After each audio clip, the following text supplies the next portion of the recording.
Recently, there was a 2-week period where no rap song was present on the Billboard Hot 100 Top 40.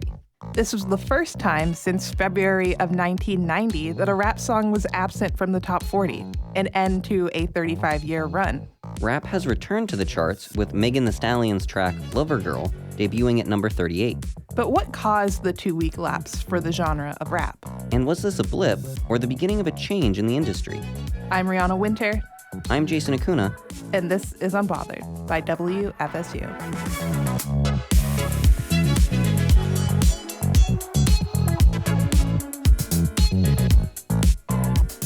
Hi, Jason. Hello.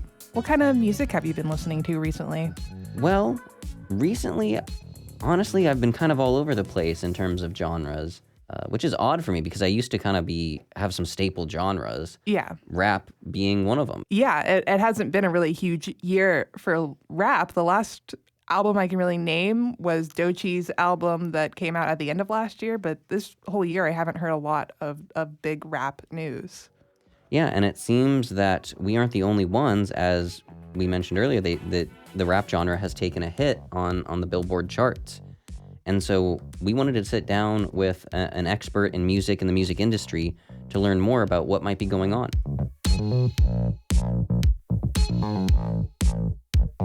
Yeah, so I'm Darryl Tukes, and I am the director of the Julian Cannonball and Nat Adderley Music Institute at FAMU, Florida A&M University, yeah. And so what are your initial impressions hearing that rap has been absent from the top 40 for 2 weeks? Yes, so thank you for bringing that to my attention. I mentioned it to some students, and they were a little surprised as well, because folks in their 20s, it's all they've ever known. Such a popular art form, right? And so we are in Grammy season as well. With me, so radio audience, you can't see this, but with me I have the most current Billboard magazine, which is the Bible of the charts in the industry, and the music industry, right? Yeah. And so it's packed with ads for people for your consideration. It has a wrapping on it that is the artist who performed this year at the Super Bowl, Kendrick Lamar.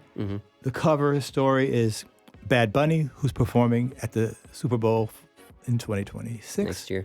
Yeah, and so this is Grammy season. It makes you wonder if there's any entanglement, any connection between the fact that for the first time in 40-ish years? Yeah, nearly 40, 35. 35 years. Yeah. And I'm going back to the beginning of rap in the Bronx, where I was born, in the 1970s. I was born before that, but the rap was born on Sedgwick Avenue in the 1970s, and I experienced that. So I'm just wondering if there's any connection, and we probably can't know, but audience, if you could see this magazine and how full of expensive ads it is, how much money is now. So I'm wondering about that. I'm wondering about the overall zeitgeist of the community. Is something going on in the world where these rappers are talking about things that are now maybe not as mainstream? Right. And that's something I'd like to address. But specifically to your point, surprised me as well. Right. Yeah, I think it honestly surprised a lot of people, specifically because it's not like popular artists in the rap genre have disappeared. We're still hearing about them pretty frequently. And I'm personally still hearing rap music on the radio. So that was, I'm still hearing it frequently. I'm hearing it on social media. A lot of the trending audios are from the rap genre. And so seeing as rap has returned to the top 40, do you think these past 2 weeks were maybe an outlier, or are we seeing the beginning of a trend or maybe an evolution of the genre? I think evolution is probably the better word, because what I was getting to, and thank you for that question, it takes me right back to where I'm trying to head with this. Some of these high-profile artists are now at a point where they're saying some things that might be a little uncomfortable to others, but they can say them because their fan base is so strong. They can talk about subjects that might be a little bit ticklish, a little bit controversial. Right. And that's not what pop is about. Pop music really means popular. Right. Look no further than Michael Jackson, who wanted to be the king of pop. He had been a major artist since he was a little boy, but he wanted that label because of the implications of what pop really means, you see. So we've seen a lot of changes going on. That 2-week outlier, perhaps, where rap wasn't in the top 40 is something we really won't know about until we see the evolution of rap. Where does it go next? Where does popular music trend next? Yeah, and obviously it you can definitely see the influence that rap had on pop music and the pop music genre. You know, a lot of the drum samples you'll hear in the pop music genre now that you didn't hear prior to rap's dominance.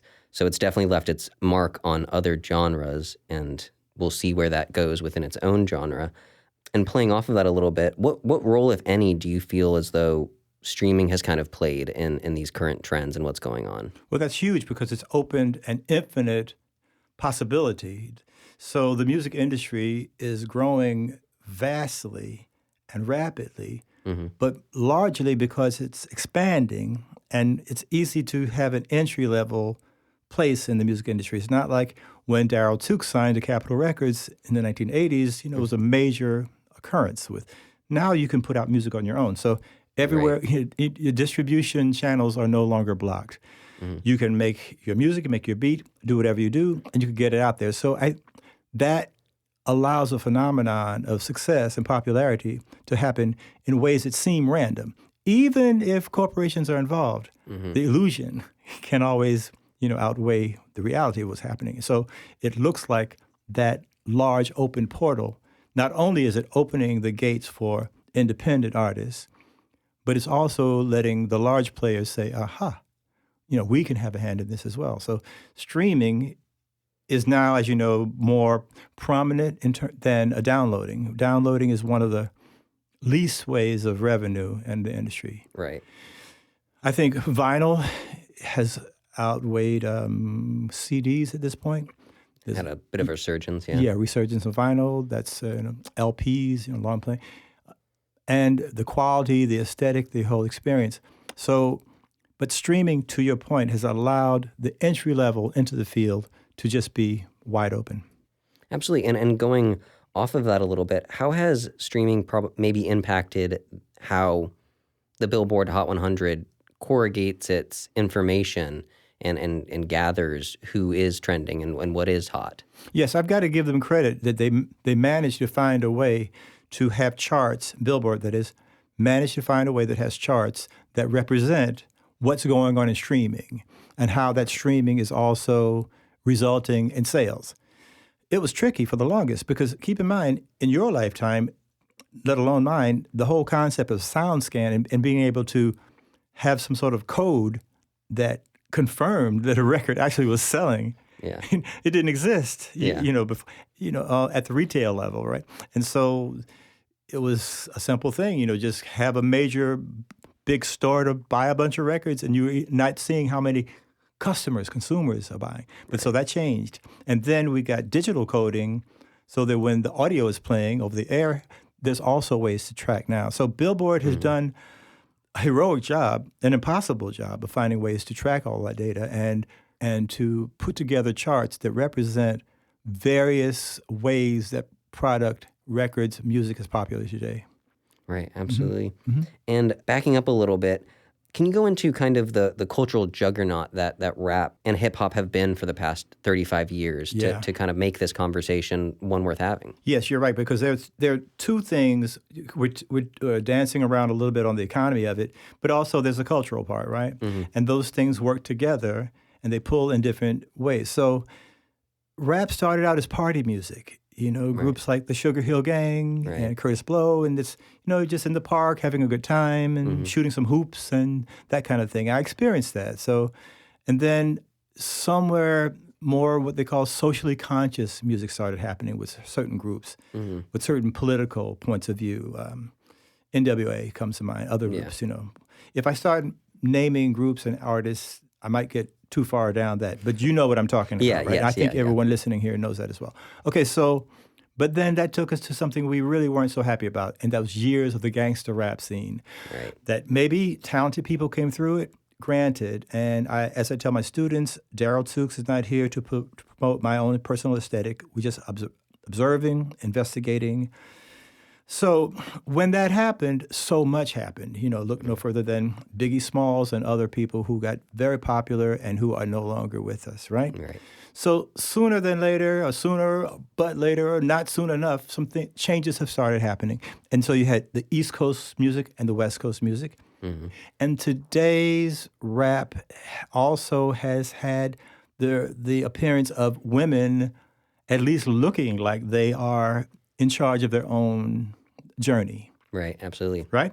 And so, because it didn't start with rap, if you just go back even to the jazz age or go back to the classical age, there's always been misogyny, right? Yes. There's always been misogyny. So there were so many women who were critical to the development of rap, not only as artists, but as managers, and they weren't properly credited. And so this has been a thing. So in more recent years, we've seen certain female artists emerge as not only popular performers, record sellers, but also people who look like they're in charge of their careers. Right. Whether they are or they are not, we'll never know, but we do know symbolically what shows that these women are in charge. Yeah. So move forward a little bit, but there have been other issues. And to the question of what's going on in the mentality of the community, some of these very popular artists, my students have told me, are taking on subjects like misogyny, like their own personal struggles with addiction,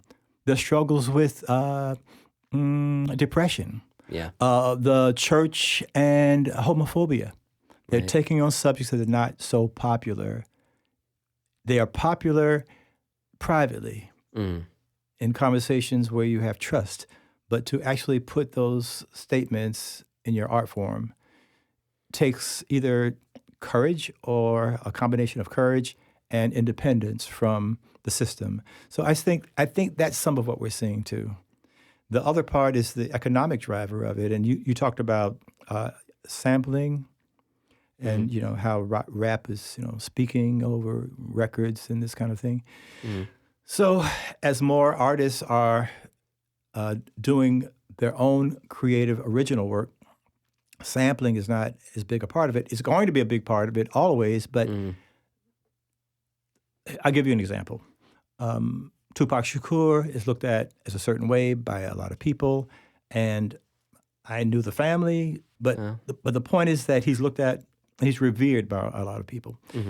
He got out of jail for something people say he didn't do, but he did a record.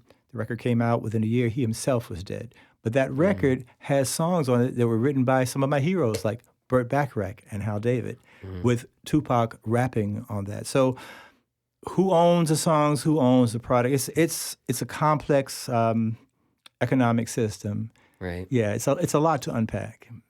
Right. And a lot goes into the rap genre, specifically when you mention sampling with sample clearances and things like that.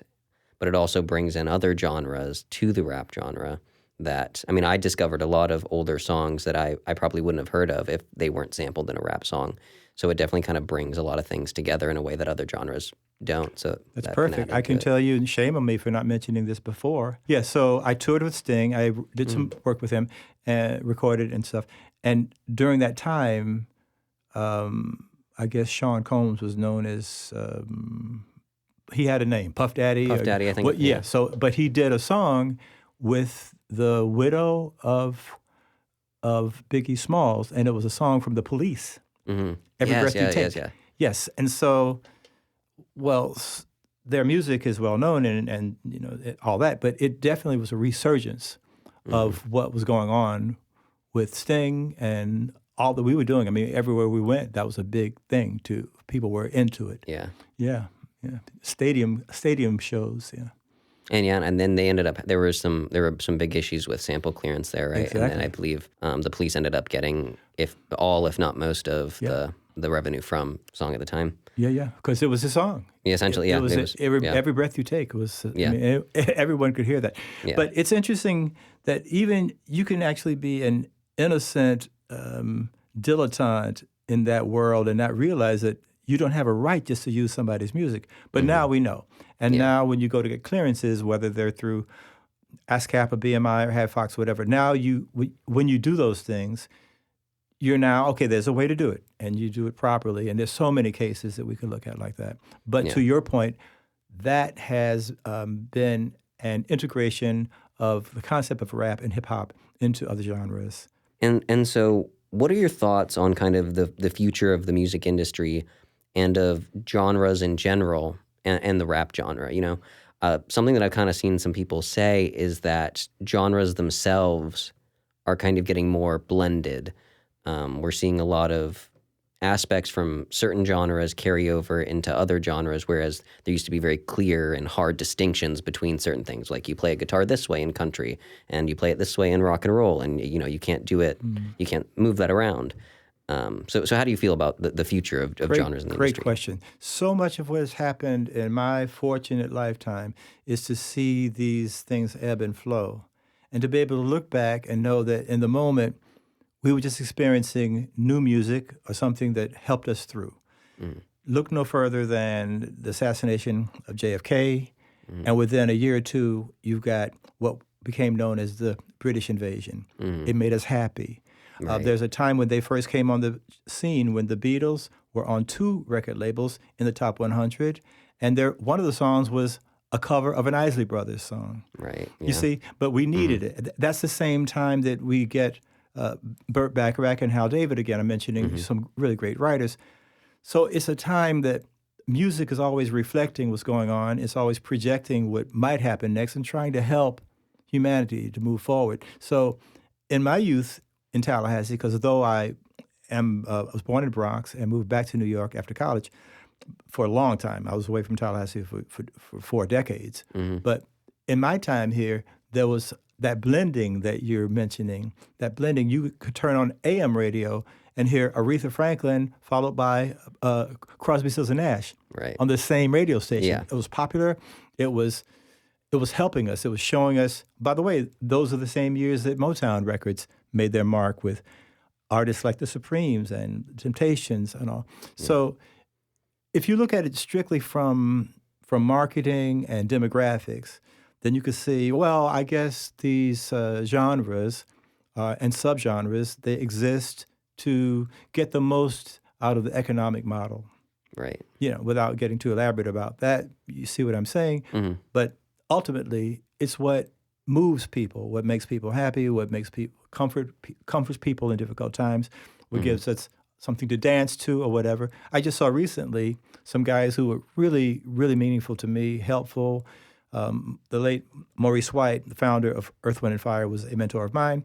And just recently, there was a 2-hour special that was put on by the Grammys where they performed.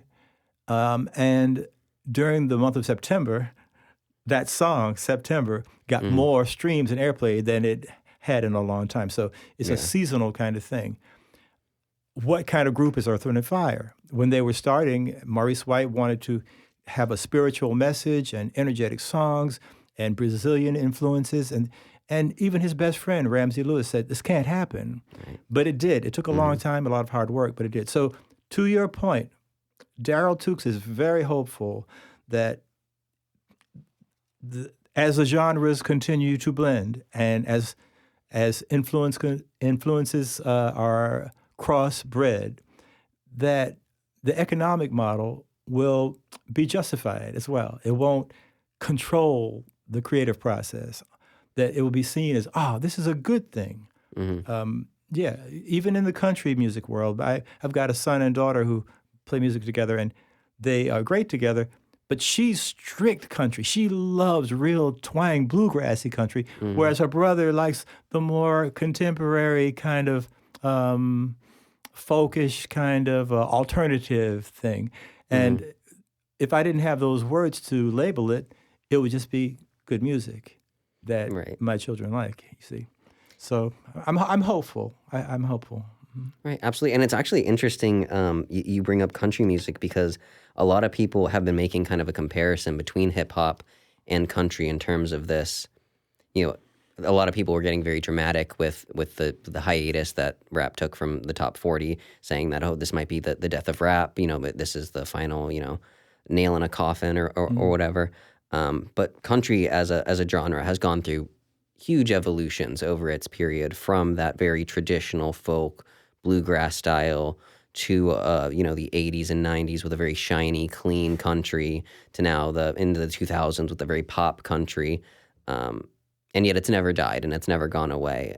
It's just evolved as time has gone on. And hold that point, because think about it. So much of today's shiny, shimmery country, commercial country, has got hip-hop undertones It in does. those rhythms. They might not be sampled beats, but they sure sound like rhythms that came from the rap and hip-hop genre. Think about it. So hip-hop is such a huge, huge industry, and it's global now. It's coming from Korea, it's coming from Right, everywhere. absolutely. And good, and not just copies, really good, authentic stuff. So what's next? Absolutely. And so before I let you go, is there anything else you'd like to say about the current state of music or the future of music in general? Yes, thank you for asking. So one of my mentors was a man named Bruce Lundvall, who had been the president of Blue Note Records, president of Columbia Records, etc. But he always said, man, Tooks, first of all, you're a signature artist. You're an original guy, and don't change. He says, because people are always going to want to hear new music. Mm-hmm. We can't get into this conversation right now about AI, but that's the elephant in the room, right? On every subject. And in 2024, I did a presentation down at another university in Florida about AI in the humanities. And you have to ask yourself, what would Bruce say today? He would say, well, okay, well, don't worry about that. That's fine. It'll be what it is, and it'll be utilized by people who utilize it. Maybe you can utilize it. But what's going to really move people is that song that talks to them, that artist that speaks to them, where they can say, wow, my world is a little bit brighter because so-and-so is around, and I can hear them live, and that kind of thing. So I'm not against these big artists that drive our industry, not at all. And I don't have to name them, you know them, from Kendrick Lamar, Taylor Swift, the others, there are a bunch of them, because we need them. Right. That's just what it is. I don't know if I were an up-and-coming artist today, if I would envy the position that they're in to maintain whatever that is. Right. But at the same time, that drives people. When Thriller was big, people went out for music, not just for Michael. So it's a lot to think about, and I'm hopeful that others will come into this way of thinking that a conversation between two people like you and me is not just interviewing Daryl Tooks, it's us talking about something in a very open way. That's what makes great music. That's what makes genius. That's what is going to drive our industry into the future. Absolutely. Well, Professor, thank you so much for joining me today and speaking with me on the current state of music and the evolution of rap and the future of genres. This is a super enlightening conversation. You brought a breadth of knowledge to it, and I really appreciate you being here. My great pleasure. I think I'll go out and listen to Crosby, Stills, and Nash in my car on the way to my office. Absolutely. Yeah, it was a great time. Once again, Miles Davis did one of their songs, Guinevere, and David Crosby says, I don't even recognize it, but it was great. Thanks for doing it. So I'm hopeful that hip hop and rap will, just find its place as a part of the pantheon of great music and expression, and that the artists will be saying what they want to say, and it will be inspiring people. Unbothered is produced, edited, and hosted by Jason Acuna. Also hosted by Rihanna Winter. Audio engineering by Taylor Cox and Evan Rossi. Executive producers Regan McCarthy and Lynn Hatter. And brought to you by WFSU Public Media.